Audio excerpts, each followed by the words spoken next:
안녕하세요. 이번에 컴퓨터 네트워크 리딩 어사이먼트 과제를 발표할 미래자동차공학과 김창규입니다.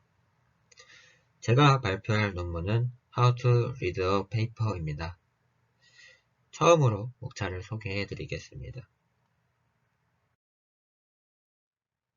첫 번째로 Introduction, 3-Pass Method, 두 번째로 The First Pass, Quick Scanning, 세 번째로 The Second Pass, More Careful Reading, 네 번째로 The Third Pass, Re-implementing the Paper, 다섯 번째로 Literature Survey, What Paper should we read, 여섯 번째, 마지막으로 Experience에 대해 설명하겠습니다. Introduction입니다. Introduction Third Pass Method에서는 왜 우리가 이 논문을 읽어야 하는 이유에 대해 설명해주고 있습니다. 일반적으로 연구하는 사람들의 경우에는 각 분야의 최신 트렌드를 알기 위해 또 자신이 쓰고자 하는 논문의 배경자료로 사용하기 위해 등등 매우 많은 시간을 논문을 읽는데 사용하고 있는데요. 그럼에도 불구하고 학생들에게 논문을 어떻게 해야 효율적으로 읽는 방법에 대해서는 가르치고 있지 않기 때문입니다. 그래서 이 논문에서는 어떻게 해야 가장 효율이 좋게 논문을 읽을 수 있는 방법을 알려주기 위해 쓰여졌고, 다음 3패스 메소드 방식을 통해 알려드리려고 합니다. 처음으로 The First Pass Quick Scanning은 약 5분에서 10분 정도가 소요되는데요. 처음으로 제목, 초록, 서론을 주의 깊게 있습니다. 이를 통해 논문이 이야기하고자 하는 내용을 파악할 수 있게 될 것입니다. 두 번째로 섹션 및 하이 섹션의 제목을 읽지만 그 아래에 포함된 모든 내용은 일단 무시하고 읽습니다. 왜냐하면 현재 우리의 목표는 논문의 전체적인 내용을 파악하기 위해 읽고 있기 때문입니다. 세 번째로 결론을 읽고 논문이 결과적으로 무엇을 이야기하고자 하는지 파악할 수 있습니다. 마지막으로 참고 문헌을 훑어보고 이미 읽은 문헌 등이 있는지를 확인합니다. 이를 통해서도 무엇을 이야기하고자 하는지 알 수 있기 때문입니다. 이렇게 첫 번째 절차를 진행한 후 다음 5개에 대한 답을 낼 수 있어야 하는데요. 논문의 카테고리, 관련성, 정확성, 기여성, 명확성에 대한 답을 낼 수 있어야 합니다. 펄스 패스를 통해 우리는 이 논문이 우리에게 필요한 논문인지를 확인하고 그 결과로서 이 논문을 계속해서 읽어도 되는지를 판단할 수 있게 됩니다. 그 다음으로 The Second Pass, More Careful Reading에서는 약 1시간 정도의 시간이 걸리게 되는데 읽을 때 자세하게 읽지만 증명과 같은 세부사항은 생략하며 읽는 방식입니다. 첫 번째로 그림, 도표 및 기타 사파 등을 주의 깊게 읽는 것인데요. 이를 통해 우리에게 어떤 내용을 설명하는지 또 어떤 내용들을 보다 알기 쉽게 설명하기 위해 사용하기 때문입니다. 두 번째로 관련은 있지만 읽지 않은 참고 문헌 및 주석을 따로 표기해 놓는 것입니다. 왜냐하면 나중에 내용이 이해가지 않거나 할 때 표기해 놓은 곳에서 힌트를 얻을 수 있기 때문입니다. 세컨드 패스를 진행한 후에 우리는 논문을 뒷받침하는 주장 및 근거와 함께 논문의 주요 요점을 요약할 수 있어야 합니다. 이를 통해 우리가 이해하고 있는 점을 명확하게 할 수 있기 때문입니다. 그러나 세컨드 패스가 끝나고 난 뒤에도 아직 논문을 잘 이해하지 못할 수도 있습니다.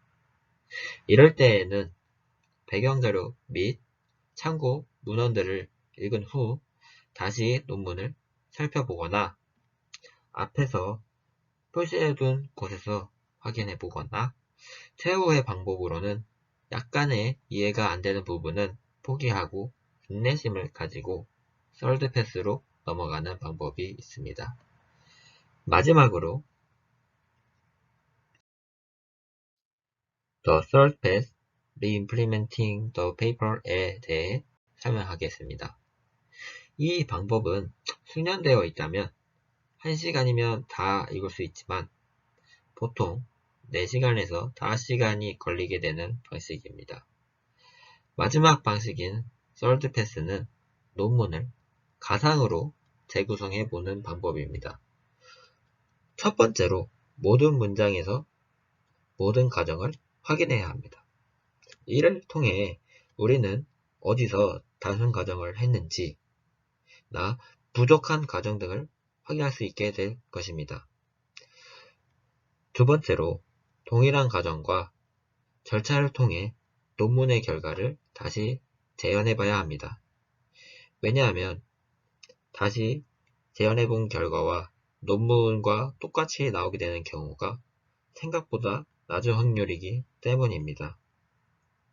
결과적으로 설드 패스를 진행한 후에는 논문의 전체 구조를 재구성할 수 있을 뿐 아니라 논문의 강점과 약점을 확인할 수 있게 될 것입니다.